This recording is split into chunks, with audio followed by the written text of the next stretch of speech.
bem-vinda. E estou vendo aqui já bastante gente de Vinhedo, Pirituba, São Paulo, Recife,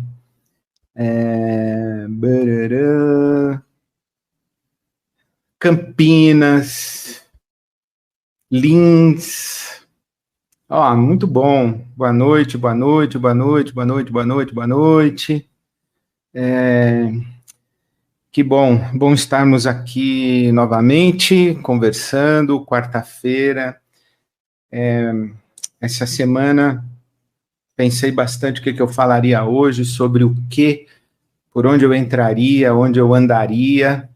Fiz essa semana, nesses últimos dias, uma coisa que eu faço muito pouco e tenho feito quase nada, que é ler os comentários do meu Instagram, das minhas redes. Aliás, Dani, hoje encontrei na rua uma senhora que falou assim: eu sigo você no TikTok. Aí pediu para tirar foto comigo e tal. Ou então, hoje eu dediquei um tempo para ler comentários. E esses últimos dias eu tenho lido.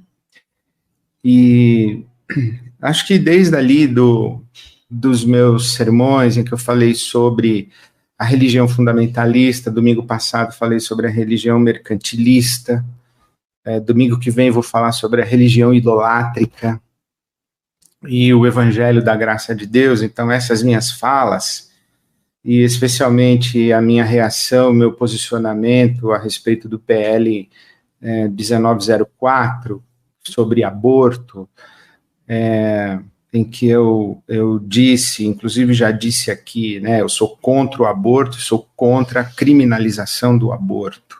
São duas coisas diferentes, né? E por conta desses posicionamentos, e também o último corte do meu sermão, acho que o de ontem ou de segunda-feira, não sei direito, não lembro direito, mas enfim, o fato é que eu fui ver os comentários das minhas redes sociais. E eu tinha já me decidido a não fazer isso, porque não tem uma contribuição para mim, não me abençoa em nada.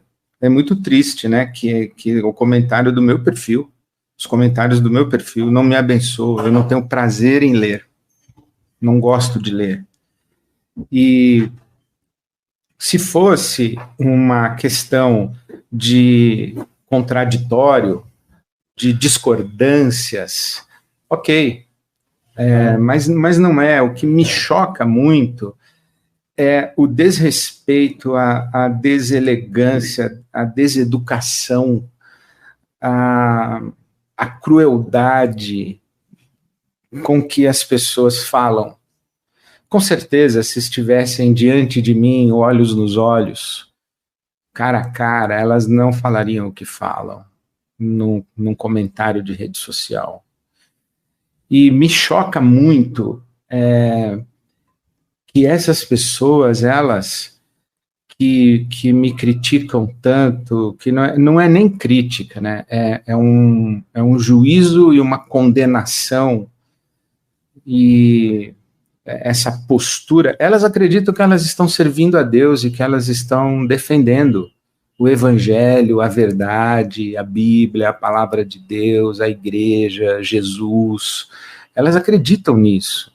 E uma coisa é certa, se é que elas estão em defesa do santo, com certeza elas estão equivocadas na forma como defendem o santo. Elas continuam na perspectiva do Pedro, que tira a sua lâmina e corta a cabeça, a orelha do soldado romano. E elas não ouviram Jesus dizer que tem que guardar a espada, que quem usa a espada vai morrer pela espada. Elas não ouviram isso. Elas continuam desembainhando as suas lâminas. Dá para entender, e você não me tome por exagerado, dá para entender uma inquisição. Por que as pessoas foram queimadas em fogueira, os hereges foram queimados? E eu temo e que Deus livre o Brasil de um dia cair na mão dos religiosos fundamentalistas como maioria num governo, numa representatividade de governança do nosso país. É uma gente odienta, intolerante, ignorante, maldosa, enfim, eu queria fazer esse comentário preliminar. Mas o que eu realmente quero falar é que, ao mesmo tempo, eu vi nos comentários muitas pessoas solidárias com os meus posicionamentos, dizendo, você me representa, aí sim e tal, na mesma proporção, ou maior até. E que é muito interessante, né? Que esse é o Brasil, é 50% para cada lado. E lendo e convivendo com essa realidade, independentemente do que as pessoas dizem ou deixam de dizer e da forma como dizem, é fato que aquilo que eu tenho dito e a maneira como eu tenho me posicionado eticamente, politicamente, como uma liderança religiosa no Brasil, como um pastor evangélico no Brasil, eu me sinto na responsabilidade de dizer o que penso e o que creio. Então, em resposta aos meus posicionamentos, há metade que aplaude e metade que vaia. E essa questão, essa constatação, né, me levou a algumas considerações. E eu lembrei de algumas coisas muito interessantes que eu queria repartir com você. Eu lembrei de uma experiência do Carlos Heitor Coni, escritor, literato, colunista dos grandes jornais do nosso Brasil, jornalista Carlos Heitor Coni. Ele conta que uma vez ganhou um disco, um LP, um bolachão, com os grandes discursos da história da humanidade. E lá tinha discurso de Martin Luther King, Churchill, Hitler e outros tantos. E o Mussolini. E o Carlos Heitor Coni, quando ouviu aqueles discursos todos, ouviu aquele registro, ele disse que, ao final de todos os discursos, uma grande multidão aplaudia. Então, tinha multidão aplaudindo Hitler, Mussolini, e tinha multidão aplaudindo Martin Luther King. E aí o Heitor Coni, com a genialidade dele, a perspicácia dele, ele comentou que ele, ao ouvir aquela obra, ele concluiu que o vilão é o povo, que o povo aplaude qualquer um que falar. Sempre vai ter povo para aplaudir. E a gente vê isso no Brasil, tem um povo que aplaude uma metade e outro povo que aplaude a outra metade, né? Eu achei curiosa essa observação dele. Aí lembrei também de um meu amigo, do meu amigo que é um gênio, é meu conselheiro. Eu converso com esse meu amigo para perguntar a opinião dele sobre as coisas, para eu balizar a minha própria percepção da realidade, e eu converso com ele para me aconselhar, e converso com ele para aprender, porque eu fico sentado ouvindo ele falar, eu só vou aprendendo, e é um homem de Deus, piedoso, e, enfim, maravilhoso conversar com esse meu amigo. Um dia ele me disse assim, Ed, olha, é o seguinte, se você falar A, você vai apanhar porque falou A. Se você falar B, você vai apanhar porque falou B. Se você não falar nada, você vai apanhar porque não falou nada. Então, você tem que escolher de quem você vai apanhar e por que motivo você vai apanhar, porque apanhar você vai. Eu entendi isso. Eu achei genial também. E é verdade. Se eu falar A, eu apanho. Se eu não falar nada também, apanho. Apanhar eu vou. Talvez... eu posso dizer, as pessoas têm perguntado para mim, você mudou sua postura? Eu falei, eu acho sim, eu acho que eu mudei sim. Eu admito que eu mudei, conscientemente mudei. O fato de eu estar fazendo uma live falando sobre isso demonstra que eu mudei a minha postura. E eu acho que a minha postura anterior era tentar me conduzir pastoralmente de um jeito a criar atrito com o menor número possível de pessoas. E exercer um papel do conciliador. E de ficar dizendo, você tem razão também, você tem razão também, nisso você não tem, nisso você não tem, nisso você tem. E eu ficava assim, tentando fomentar a roda de conversa e evitando me posicionar muito categoricamente sobre as coisas, para criar o mínimo de atrito possível. E eu acredito que hoje isso não é mais possível, e naquela época o que de fato acontecia é que eu não me expressava, e talvez algumas pessoas prefiram isso, prefiram uma postura supostamente neutra, conciliadora e pacificadora supostamente neutra. Eu não acho que isso existe, porque mesmo naquela época eu me posicionava, não com a contundência de hoje, mas eu me posicionava. Não acho que seja possível ser neutro em nada. Quem é neutro é a favor de quem está no poder. A neutralidade sustenta a realidade. Quem não faz nada mantém as coisas como são. Quem é neutro sustenta o status quo. Então, não acredito em neutralidade. Aliás, Jesus disse isso, né? Não é possível você falar que não quer assumir um lado. Ele disse, quem comigo não ajunta, espalha. E quem não é por mim é contra mim. Então, alguém vai dizer, Jesus era polarizado.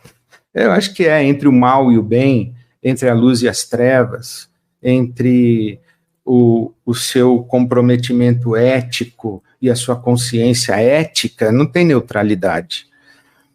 Então, eu não acredito em neutralidade, mas eu também não acredito que hoje é possível, no nosso país, a gente ser neutro. E não é possível, no contexto da nossa experiência religiosa, e no meu campo religioso, e no meu mundo religioso, da igreja evangélica no Brasil, ser neutro a respeito das coisas.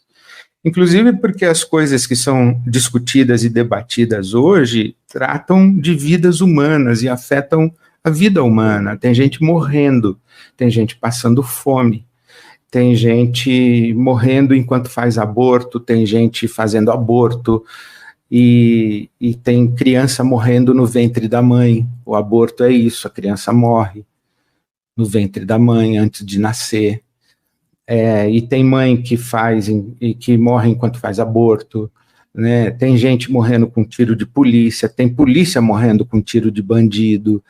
Então, as questões que a gente está discutindo hoje no Brasil são questões que custam vidas humanas, né? Política de segurança pública, corrupção, etc. Então, não é legal a gente querer neutralidade, porque não é possível, não existe neutralidade. Hoje no Brasil não é possível e não é desejável, porque as questões são muito urgentes, né? E, finalmente, eu me lembrei de uma reflexão bíblica feita pelo apóstolo Paulo em Romanos 14. Em Romanos 14, ele está discutindo ali uma questão de uns que acreditavam que podiam comer carne, outros dizendo que não podia comer carne. O que acontecia mais ou menos ali naquele tempo bíblico é que os templos pagãos ofereciam sacrifícios aos deuses, então eles sacrificavam carne aos ídolos. E a carne que sobrava era vendida no dia seguinte no mercado. Então você ia comprar uma carne e a carne tinha sido sacrificada na noite anterior no templo pagão, e ela tinha um outro preço. Por isso que o Paulo escreve à igreja de Corinto, dizendo, se você vai comer na casa de alguém, come o que se colocar à mesa e não pergunta de onde veio. Se o cara servir uma carne para você, você não vai perguntar assim, essa é a carne sacrificada ou é a carne que não foi sacrificada? Ele fala, não pergunta, come. E o que demonstra e denota que para o Paulo não havia problema nenhum em comer. Porque se ele acreditasse que havia problema, ele diria, antes de comer, pergunta, e se tivesse sido sacrificada, não coma. Ele teria dado essa recomendação, mas ele não deu. Então, a discussão ali naquela época era isso, tinha gente que não comia, tinha gente que comia. E o Paulo, em Romanos 14, ele diz assim, ó, se você é do tipo, se você tem a consciência que diz que pode comer, come. E se o outro tem a consciência que não pode, não come. Aí chega no versículo de número 22, ele conclui da seguinte maneira, assim, seja qual for o seu modo de crer a respeito destas coisas, que isso permaneça entre você e Deus. Feliz é o homem que não se condena naquilo que aprova, mas aquele que tem dúvida é condenado se comer, porque não come com fé, e tudo que não provém da fé é pecado. Bonito, né, como ele fala? Ele diz, olha, seja qual for o seu modo de crer e de pensar, isso é entre você e Deus, então guarde aí. Respeite o outro que come, se você não come, respeite o outro que não come, se você come, e deixa ele também se entender com Deus. Agora, certifique-se de que se você vai comer ou não vai comer a carne, que você tenha convicção do que você está fazendo, porque bem-aventurado é o homem que não se condena naquilo que aprova. Aí eu lembrei do meu amigo, Ed, se você comer a carne, vai ter uns caras que vão te bater. Se você não comer, vai ter uns caras que vão te bater porque você não comeu. E se você for no jantar e ficar ali nenhuma coisa nem outra, só servir salada, e não quiser entrar nessa discussão, vai ter gente que vai te bater por causa disso daí. Então, decide aí. E faça o seu caminho com convicção e com integridade. E eu digo a vocês que é isso que eu tenho tentado fazer, com convicção e com integridade. Por exemplo, o ministro Silvio Almeida foi no encontro do Conversas Pastorais na sexta-feira última, e o encontro aconteceu na IBAB. E aí vem alguém dizer assim, olha o cara que disse que não ia dar púlpito para político, tal. Para, né? Bom, primeiro que não era domingo, não era culto, não era uma atividade da igreja, era um coletivo de liderança pastoral que eu lidero já desde 2015, o Conversas Pastorais. No Conversas Pastorais eu já levei rabino, já levei ateu, já levei filósofo, já levei teólogo, já levei historiador, já levei jornalista. O podcast do Conversas Pastorais, eu conversei com um montão de gente, e eu recebi um ministro de Estado, ministro de Direitos Humanos e de Cidadania, e uma biografia notável e admirável, e alguém usar isso para dizer que eu fiz política e me comparar com o que é feito nos púlpitos das igrejas, desculpa, não dá. Então eu fiz e faria de novo.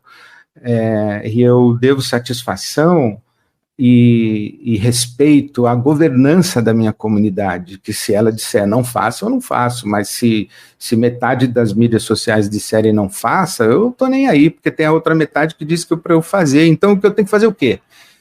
Eu tenho que seguir a minha consciência. Eu tô nessa recomendação do apóstolo Paulo. A fé que você tem, guarde entre você e Deus, e fique tranquilo, e certifique-se de que você está fazendo com convicção diante de Deus e com integridade na sua consciência. É assim que eu acho que a gente deve viver. E isso serve para a sua postura na sua família, no seu trabalho, nas suas amizades. Escolher o que você vai se posicionar, como você vai se posicionar, o momento de você se posicionar, o ambiente onde você se posiciona, com quem você se posiciona, porque tem gente que não adianta você se posicionar, não vale a pena. Aliás, tem uma fábula do La Fontaine muito legal, que ele conta que o leão perguntou para a vaca se ele estava com mau hálito. Aí ele fez lá, e a vaca sentiu lá o hálito do leão, falou, o senhor está com mau hálito. Aí ele comeu a vaca, ficou ofendido, comeu a vaca. Aí passou o asno, E ele falou, Asno, vem cá, veja se eu tô com mau hálito. Aí fez, e aí o Asno, querendo ser esperto, falou, não, o seu hálito está ótimo. Aí o leão falou, mentiroso, aí comeu o asno. Aí veio a raposa. Aí ele falou, veja se eu tô com mau hálito. Aí fez lá, deu uma baforada na cara da raposa. A raposa falou, seu leão, eu tô gripada. E não tenho como saber se o senhor tá com mau hálito. Então tem gente que você tem que fingir uma gripe, que não adianta você dar opinião. Porque não quer ouvir, não vai ser legal. Mas é bom você ter o seu posicionamento, ter a sua opinião, e você fazer isso com muita integridade, com a sua consciência diante de Deus, e com o respeito, que é sempre bom, e abençoa a vida das pessoas. Então era isso que eu queria falar com você hoje, e responder aí os seus comentários, as suas perguntas, manda aqui no chat, vamos ver o que eu acho aqui, meu Deus, me ajuda. Elineu. Boa noite, pastor. Você teme perder-se da Ibabe ao assumir seus posicionamentos? Eu não entendi o que seria eu me perder da Ibabe. Eu não sei o que, perder-me da Ibabe. Não, eu não temo. Eu não temo. Eu não temo me perder de ninguém. Eu temo me perder de mim mesmo. Eu temo me perder de Deus, eu temo me perder da minha consciência, eu temo me perder do meu compromisso com Jesus e com a minha fé. Então eu não temo os outros, eu não temo me perder de ninguém. Se a resposta aí eu temo me perder de mim mesmo e temo me perder de Deus. Isso sim eu temo. Mas me perder da Ibabe ou de quem quer que seja, não, eu não temo. A Juscelia, boa noite, Juscelia. Elineu, boa noite também, não sei se eu te dei boa noite, mas boa noite, obrigado pela pergunta. Juscelia, boa noite. Assisti e fiquei impressionada com a postura, sabedoria e conhecimento do ministro. Sim, eu também fiquei muito impressionado, inclusive a abordagem que ele fez sobre cristianismo e democracia e o teórico italiano que ele citou, o Prodi. Eu não conhecia aquele teórico e o arrazoado que ele fez de por que a fé cristã sustenta a democracia, eu achei maravilhoso, eu achei muito especial essa noção de que o Espírito Santo está sobre todos nós e que todos nós temos a consciência iluminada pelo Espírito Santo e que ninguém fala com uma autoridade acima de nenhum outro. Se o Espírito Santo está sobre mim, está sobre você, e ele citou o texto de Moisés, dizendo, eu gostaria que todos em Israel fossem profetas e profetizassem, e isso é uma coisa que está no Novo Testamento, o Espírito Santo derramado sobre toda a carne. Então, se todo mundo profetiza, todo mundo questiona todo mundo, e é esse o Espírito que dá condição para a democracia. Né? A monarquia, por exemplo, o rei falou, está falado. Na estrutura do catolicismo romano, com a autoridade e a infalibilidade do Papa ou do magistério da igreja, o magistério falou, está falado, e se o magistério mandar você calar, você se cala. Já o protestantismo diz, não, a gente se questiona e ninguém tem autoridade acima da consciência. Então, eu achei muito bacana essa abordagem do ministro. De fato, o ministro Silvio Almeida é uma biografia admirável mesmo, você tem razão. E quem mais aqui fala? Claudete, boa noite, Claudete. Pastor Ed, venha para Minas, vamos comer um pão de queijo e conversar, que tal trazer uma Ibabe para Minas? Obrigado, Claudete. Aliás, sexta e sábado da semana que vem, dias 5 e 6, ou 6 e 7, não, 5 e 6, eu estarei em BH, no congresso do Conversas Pastorais BH. Pode pegar informação no Instagram, o perfil Conversas Pastorais ou Conversas BH, e você vai saber, vai ter um encontro em BH do Conversas Pastorais. Eu estou aí em BH semana que vem. Mas obrigado pelo convite, e um pão de queijo é sempre bom, né? Não se recusa pão de queijo. Muito bom. Pão de queijo e boa conversa e boa companhia.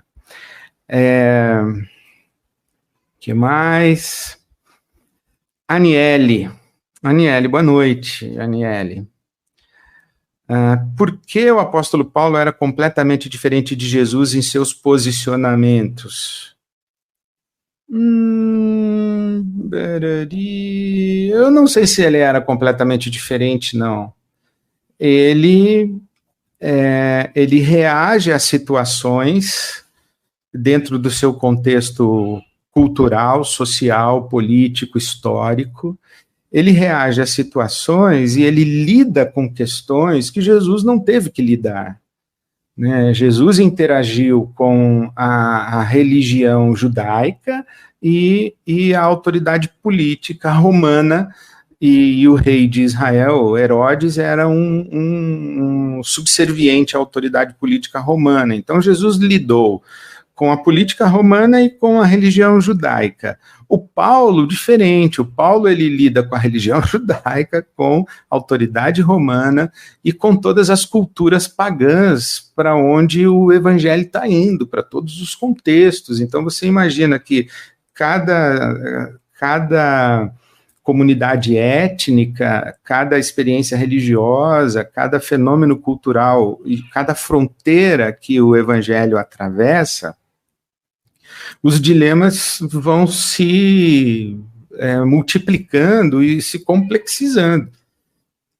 Então, Paulo discute com os epicureus, ele discute com os filósofos na Grécia, ele discute com os estoicos, ele discute com os agnósticos, com os gnósticos, né? Não agnósticos, os gnósticos. Ele está num debate e ele precisa oferecer referências éticas, né? E ele tinha um compromisso claro de atravessar fronteiras com o evangelho. Então, ele foi criando situações para evitar conflitos culturais, para levar a mensagem do evangelho, né?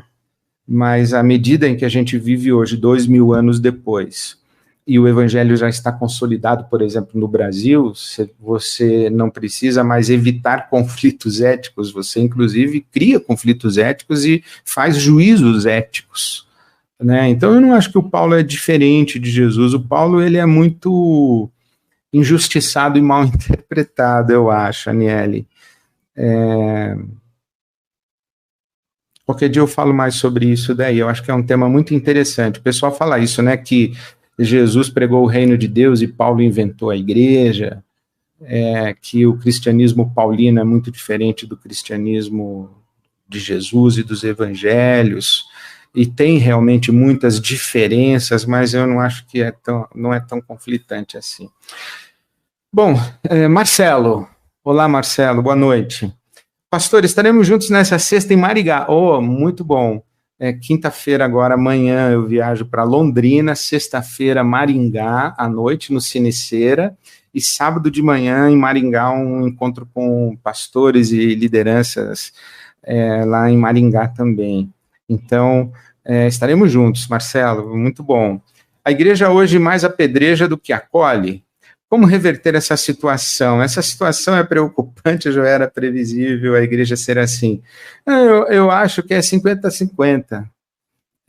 Se bem que, sociologicamente falando, isso que está classificado como movimento progressista é minoria dentro da igreja evangélica. Então, quem apanha menos são os que não são progressistas, né? Então, você não ouve progressista sendo chamado, não progressista, sendo chamado de comunista, abortista, sucursal do inferno, sucursal de Sodoma, que nem eu fui chamado essa semana, né? Então, eu não sei quais são. Por outro lado, eles também são chamados de nazista, de fascista, e é isso daí. Então, tá um circo muito feio, né? A gente não conversa sobre conceitos, ideias, a gente não argumenta, a gente troca ofensas, e ninguém cresce trocando ofensas, e a sociedade não avança com troca de ofensas, a sociedade avança com um debate lúcido, inteligente, respeitoso, né? Se Cavalli, olá, boa noite, será que você não dá mais valor às pessoas más em detrimento de todo esse povo que te ama, queridão? Que a gente sente mais quando apanha, né? Eu acho que é isso. O que agride o que machuca é a agressão. Não, mas eu não dou mais valor, não.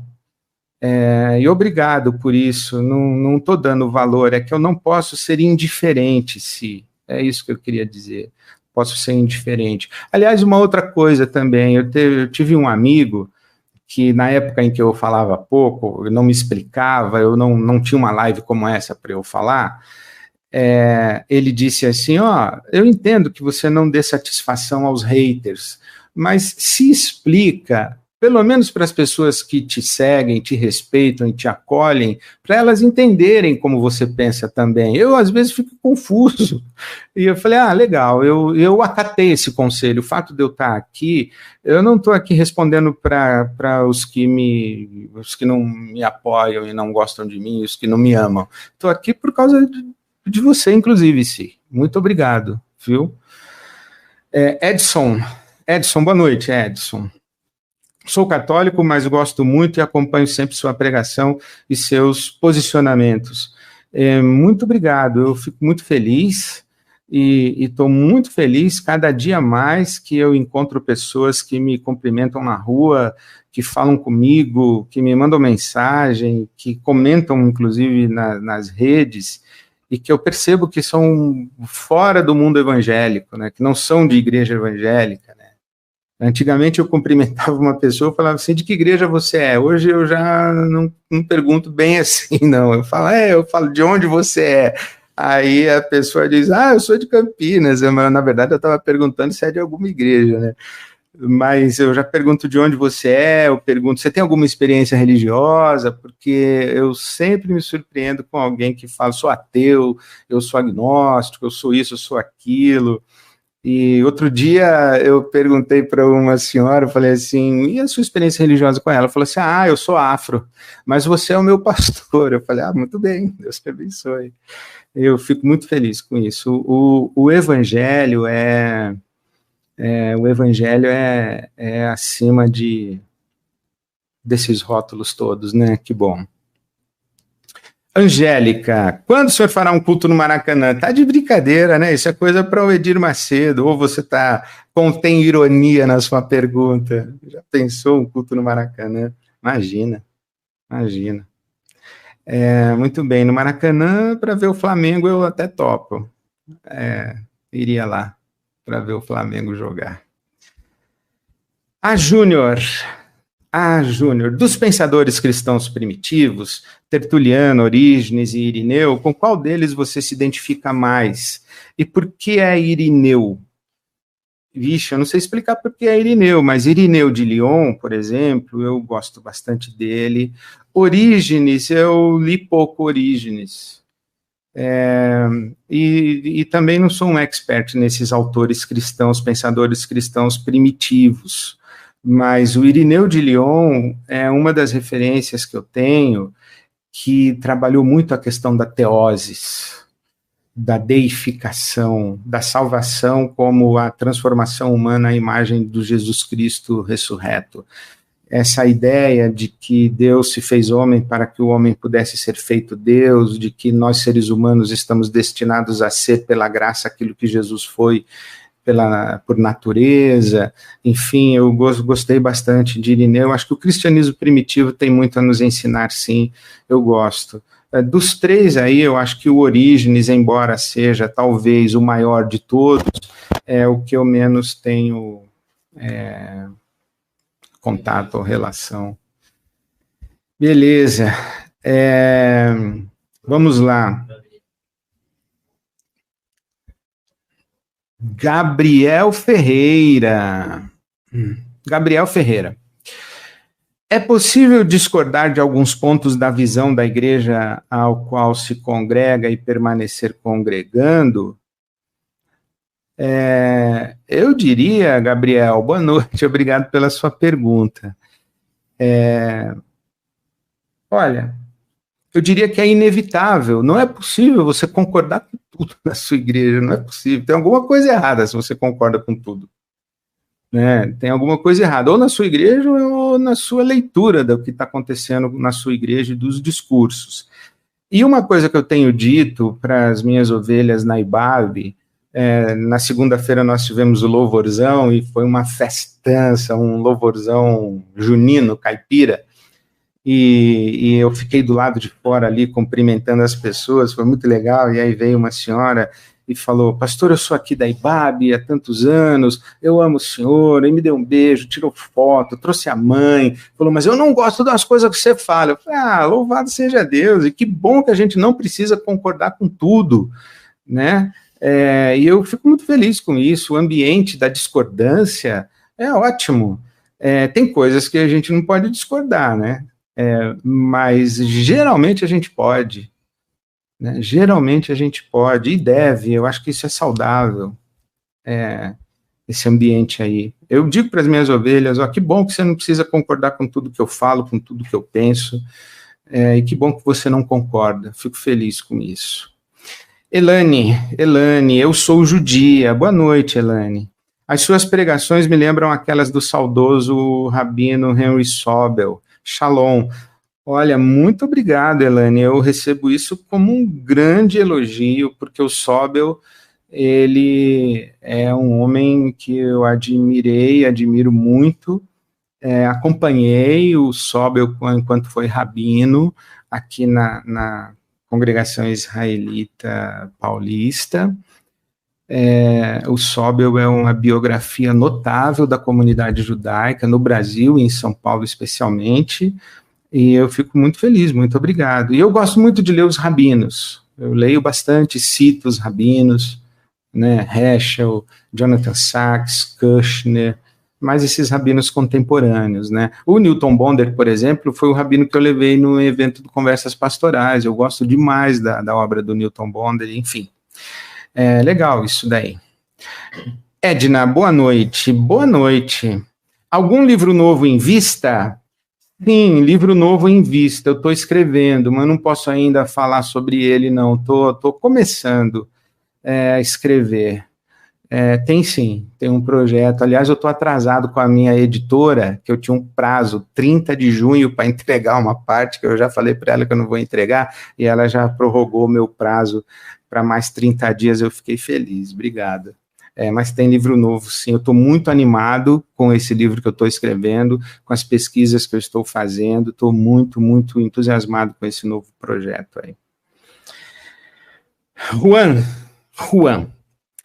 vou repregar sua pregação na minha igreja no dia 6 do mês que vem, tocou muito no meu coração e eu queria compartilhar. Deus te abençoe, Juan. Vê lá a confusão que você vai arrumar, não sei que pregação que você vai repregar, mas Deus te abençoe. Você sabe que uma vez eu perguntei para o meu professor no seminário, o Dr. Werner Kachel, se a gente podia pregar o sermão dos outros. E ele falou assim, olha, você pode, o lenhador, ele pode usar o machado emprestado, mas a força para derrubar a árvore é dele. Então, Deus te abençoe, aí o machado está à disposição, mas a força é tua, meu irmão, vai contigo aí, e que Deus te abençoe, e o Espírito é contigo também. Rick Beiral, boa noite, Rick.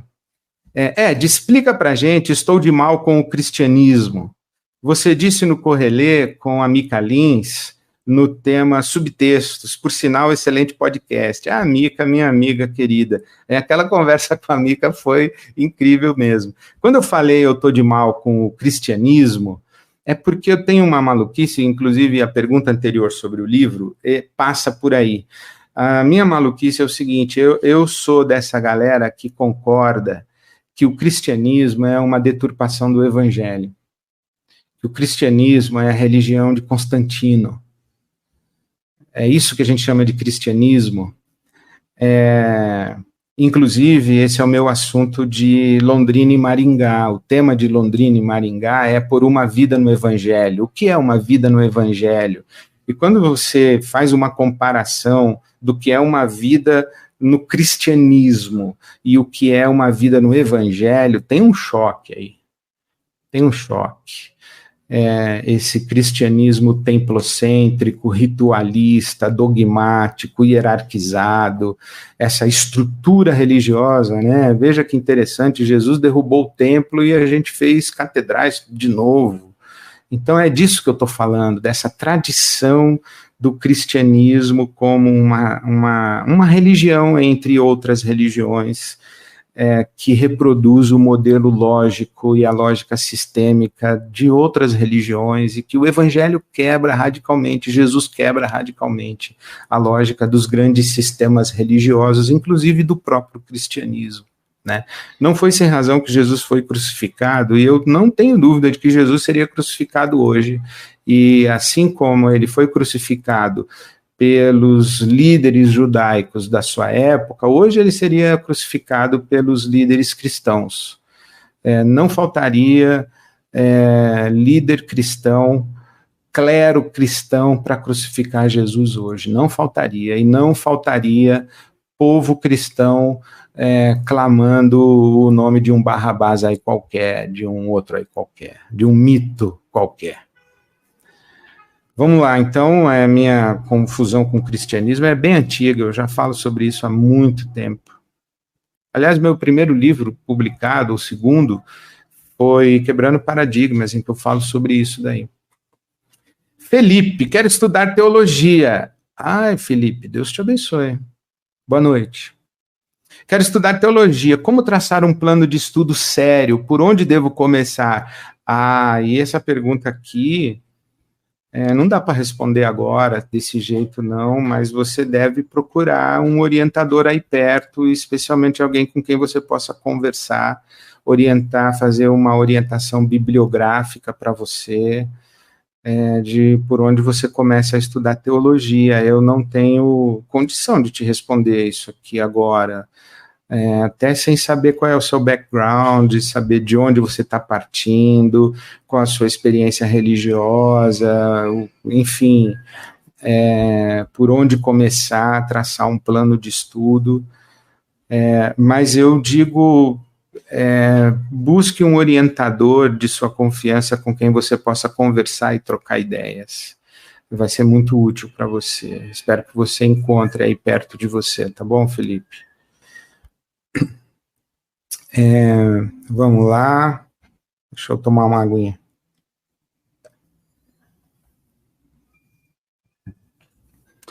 Marilene Botelho. Marilene, boa noite, Marilene. Por que você nunca vê minhas perguntas? Desculpa.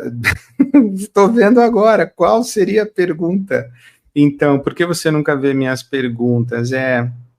Desculpa, mas boa noite para você, Marilene. Minha assessoria não me manda suas perguntas, viu? Francisco, boa noite, Francisco. Pastor, por que o evangelho simples de Jesus é tão raro? Sou um desigrejado contrariado porque não tem igreja séria na minha cidade. Que loucura, né, Francisco? Boa noite. Cara, eu me solidarizo com você, mas agora eu estava vendo uma declaração do Johan Cruyff. Olha o que ele disse. Ele disse assim, jogar futebol é muito simples, mas jogar futebol simples é a coisa mais difícil que existe. E eu acho que o evangelho também é muito simples, mas enxergar a simplicidade do evangelho é a coisa mais difícil que existe. Principalmente quando a gente tem um peso imenso, enorme de tradição de cristandade e de tantas vozes, e de tanta disputa narrativa, de tanta disputa de mercado religioso, de tanta briga e hostilidade. A simplicidade do evangelho se perde aí. Se perde. Então, a simplicidade do evangelho vai na direção de seguir a Jesus, e seguir a Jesus é cuidar do ser humano. É cuidar do ser humano, especialmente do ser humano mais vulnerável, mais vulnerabilizado, o ser humano na situação temporária de vítima. Esse é um evangelho simples, né, que é tão difícil de fazer, né? a gente confunde evangelho com frequência templo, culto, e rito, e disputa moral, enfim. Sou solidário com você. Marilene Botelho, olha você de volta. Vem para Curitiba, pastor, aqui está horrível. Ai, Marilene, não me diga. Em Curitiba está horrível. Olha, faz muito tempo que eu não vou a Curitiba. De fato, faz muito tempo. Obrigado pelo convite, Marilene. Aliás, a última vez que eu fui a Curitiba, eu fui na casa de um amigo, encontrar um grupo de casais. Não fui a nenhuma igreja, fui a um grupo de irmãos muito queridos de algumas igrejas, e estive num encontro, um final de semana muito, muito querido. Mas ok, obrigado pelo convite, Marilene. Guilherme, boa noite, Guilherme. Ed, você se considera um carismático no sentido contrário ao cessacionismo? Pode dizer por quais razões? Eu me considero, sim, um carismático no sentido contrário ao cessacionismo, isto é, no sentido de que acredita nos dons espirituais. Sim, eu me considero um carismático, acredito nos dons espirituais. É que a gente caricaturou a questão dos dons espirituais, especialmente aos dons verbais, né, os dons de línguas e de profecia, mas sim, eu acredito nos dons espirituais, e eu acredito nos dons espirituais com base em Coríntios, 1 aos Coríntios 12, de 4 a 7, há diversidade de dons, há diversidade de ministérios e há diversidade de operações. Mas Deus é o mesmo, o Senhor é o mesmo, o Espírito é o mesmo. E no versículo 7 de Coríntios 12 diz que a cada um é dada a manifestação do Espírito Santo para o proveito comum. Eu acredito nos dons assim, que todos nós somos capacitados e usados e usadas por Deus para abençoar outras pessoas. E a maneira como Paulo fala do dom, né, e do ministério e da operação, né, do resultado do trabalho, ele fala que é uma manifestação do Espírito Santo. E eu acredito, sim, que o Espírito Santo se manifesta através de todo mundo que se coloca à disposição dele, e às vezes, inclusive, através de quem não está muito à disposição, mas ele usa assim mesmo. É isso. Gente, 18h58, hein? Quase 7 da noite. Sandra, responde sobre a série The Chosen, qual a sua opinião?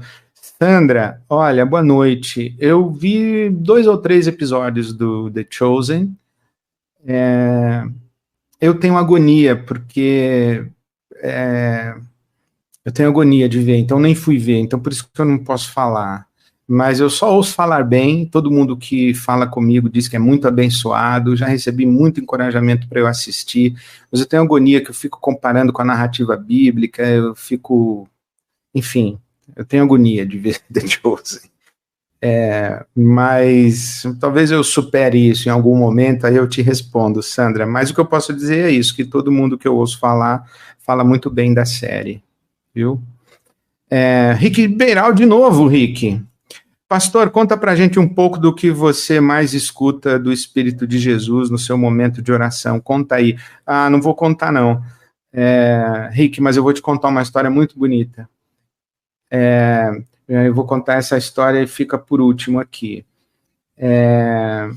Uma vez fizeram essa pergunta para Madre Teresa de Calcutá. O que a senhora fala para Deus enquanto a senhora faz as suas orações? Aí ela disse, eu não falo nada, eu só escuto. E o que Deus fala com a senhora? Ele não fala nada, ele só escuta. E eu acho que no meu momento de oração e nesse silêncio, as coisas que eu escuto, elas não são necessariamente passíveis de tradução em palavras. E acho, inclusive, que a verdadeira oração é aquela que começa quando as palavras acabam. Jesus diz isso, né?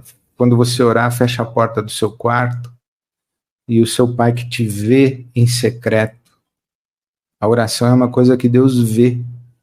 Não são palavras que Deus ouve necessariamente. As coisas que são construídas dentro da gente, nesse encontro que a gente chama de oração, a gente sai dali